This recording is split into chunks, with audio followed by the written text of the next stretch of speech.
الرحيم، وصلى الله وسلم وبارك على سيدنا محمد وعلى آله وصحبه وسلم تسليما. بداية نحيي الشعب السوري الأعزل الذي قاوم وجاهد وناضل لمدة تقارب السنة ضدا عن القمع، ضدا عن الجبر، ضدا عن التقتيل للأطفال وللنساء ولهتك الأعراض. حاول طيلة هذه المدة أن يقول لا للظلم، لا للاستكبار، لا للتقتيل. نحن كشعب مغربي وكمكونات داخل هذا الشعب الأبي فوجئنا بالكارثة الإنسانية التي وقعت البارحة، المجزرة التي ارتكبها بشار الجزار بشار الأسد هو وأزلامه ومعاونيه وأدنابه الذين قتلوا الأطفال ودمروا البيوت وقتلوا الرجال والنساء والشيوخ. ومن هذا الموقع من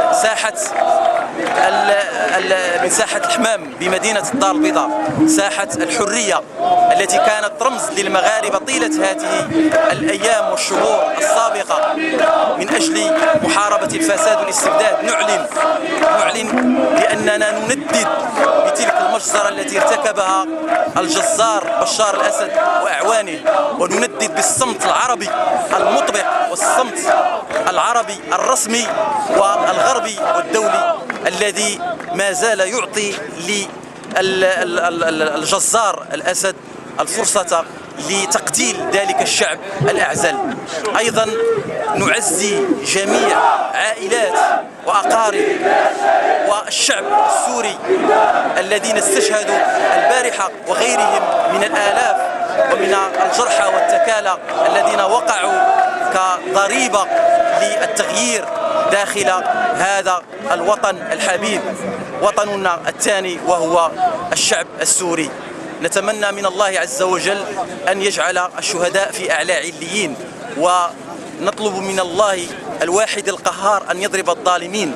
إن موعدهم الصبح أليس الصبح بقريب، وإنها لعقبة واقتحام حتى النصر. وعاشت سوريا دائما شعبا قويا متضامنا مع إخوانه في كل بقاع، وها نحن في المغرب نتضامن من قلب البيضاء مع الشعب السوري، ونتضامن أيضا مع ما وقع في غيره من البلدان، وأخص بالذكر أيضا ما وقع مؤخرا في تازة من تقتيل ومن ضرب ومن اعتداءات شنيعة ومن اقتحامات للبيوت ومن ترويع للأطفال والنساء. نعلنها مدوية سيكون النصر والتمكين للشعب العربي الأبي ولكل من يقول لا للظلم، لا للفساد، لا للحجرة، لا للجور، لا للظلم. وتحية مجددا لكل من ساهم وناضل في هذه الوقفة التي دعت إليها الهيئة المغربية لنصرة قضايا الأمة، وأيضا اللجنة الشبابية لدعم الشعب السوري وباقي الفعاليات المجتمعية داخل هذه المدينة. وتحية مجددا للجميع.